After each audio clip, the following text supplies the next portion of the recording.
Retour en Brenne. Ici, les amoureux de la nature travaillent main dans la main pour protéger l'environnement. Moi, je vous laisse tous les deux. Ok, parfait. Bon, bah, à toutes. À toutes. Julien est garde conservateur à la réserve naturelle nationale de Chérine. Là, on arrive sur le site de l'étang Sistude. C'est souvent un site qui est utilisé par les cistudes pour l'hivernage. Il y en a une là-bas. On va s'approcher tranquillement.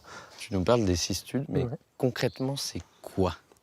Alors, c'est la seule tortue aquatique d'eau douce qu'on rencontre dans nos régions. Et elle apprécie vraiment en fait, ce milieu parce qu'il y a cette mosaïque. Ces milliers d'étangs, ces espaces encore ouverts. La réserve naturelle nationale de Chérine est au cœur de ce que l'on appelle le pays aux 1000 étangs. C'est l'une des plus importantes zones humides en France. Cette mosaïque de plans d'eau est en réalité artificielle. Elle a été créée au Moyen-Âge par des moines pour y développer la pisciculture. Cet espace préservé fait partie du parc national régional de la Brenne. Avec ses 3000 plans d'eau, l'espace préservé de la Brenne est un site majeur pour la reproduction des oiseaux migrateurs.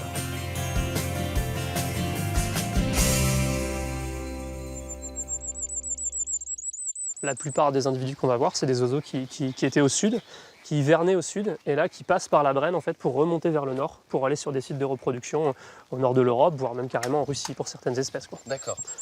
Ok. Eh ben, allons. On les entend déjà, en plus. Ouais, on les entend. Ils nous attendent, ils se préparent. Dans cet observatoire, au cœur du parc, le garde étudie discrètement le comportement des oiseaux. Là, en ce moment, avec ce mois-ci, là, on a quelques individus précoces qui vont commencer à se reproduire. On voit, il y a plusieurs couples de canards colverts ou de canards chippeaux qui sont là. Après, on va avoir des espèces comme les sarcelles d'hiver. Elles sont en halte migratoire. Elles vont être plus tardives, en fait, et elles vont continuer leur déplacement au fur et à mesure de l'augmentation des températures vers le nord de l'Europe. On parle de dérèglement climatique, mais on sait aussi que nous, en tant qu'hommes, de par notre mode de vie, de par notre consommation, on a un impact.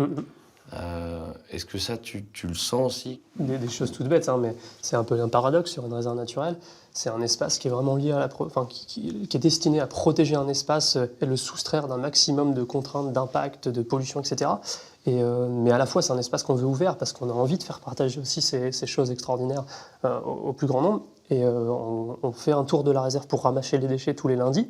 On ramasse régulièrement 20 litres de déchets sur la réserve. Des papiers toilettes, des canettes, des restes de repas, etc. Donc c'est vraiment... Il y a un vrai problème de sensibilisation, même si sans doute c'est de mieux en mieux. Du coup, qu'est-ce qu'on peut faire pour les aider, tous ces oiseaux-là? Je crois que juste après, là, tu vas aller retrouver Angélique pour faire un nichoir en vannerie sauvage. Et donc, c'est des petits gestes comme ça qui peuvent participer, en fait, à... Si tout le monde fait un petit geste, ça va avancer, quoi. Carrément. Bon, bah écoute, merci pour tout, en tout cas. Merci à toi d'être venu. C'était génial, j'ai appris plein de choses et je vais aller, du coup, faire un nichoir. Merci. Au revoir. Ciao.